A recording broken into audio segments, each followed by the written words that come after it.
You're not a Democrat. You're a Democratic socialist. We have you didn't vote for Kamala Harris, right? We have other ground to cover. We have other ground. Said leave it blank in the presidential primary because primaries are a place to air dissent. And like many Americans, I was horrified by the Israeli genocide of Palestinians. And if you want to look for me on the ballot, you'll find me as the Democrat. Mr. Mamdani, thank you. The Assemblyman will not denounce Hamas.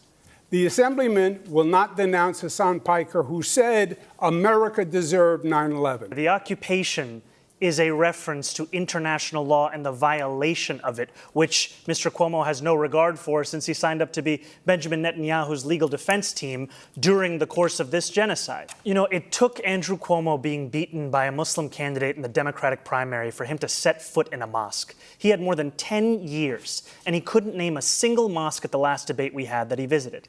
Zohran Mamdani, the president has already said it's going to take $7 billion out of the budget right from the start if you're elected mayor.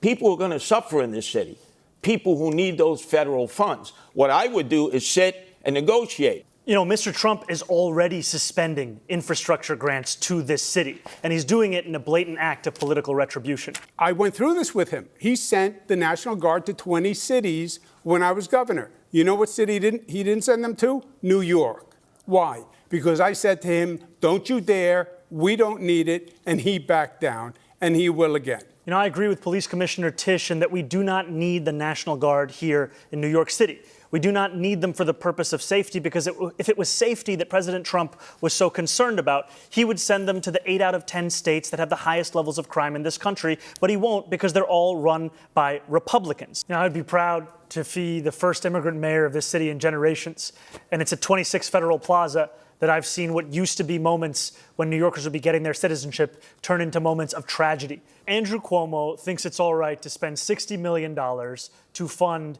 his legal defense from accusations of more than a dozen women of sexual harassment. But if I say we should spend the same amount of money on delivering cheaper groceries in this city through a pilot program, that is unfathomable. You've heard it from Andrew Cuomo that the #1 crisis in this city, the housing crisis, the answer is to evict my wife and I. He thinks you address this crisis by unleashing my landlord's ability to raise my rent. If you think that the problem in this city is that my rent is too low, vote for him. If you know the problem in this city is that your rent is too high, vote for me. I was the HUD secretary. I built affordable housing all across this nation. I built affordable housing in this city when I was in my 20s. I know how to get it done. Well, Zohran, boy, your fantasies are never going to come about in terms of funding everything you want that's going to be free, free, free. It's a fantasy. Let's deal with the reality. In other words, what the Assemblyman said is he has no experience. What I don't have in experience, I make up for in integrity. And what you don't have in integrity, you could never make up for in experience.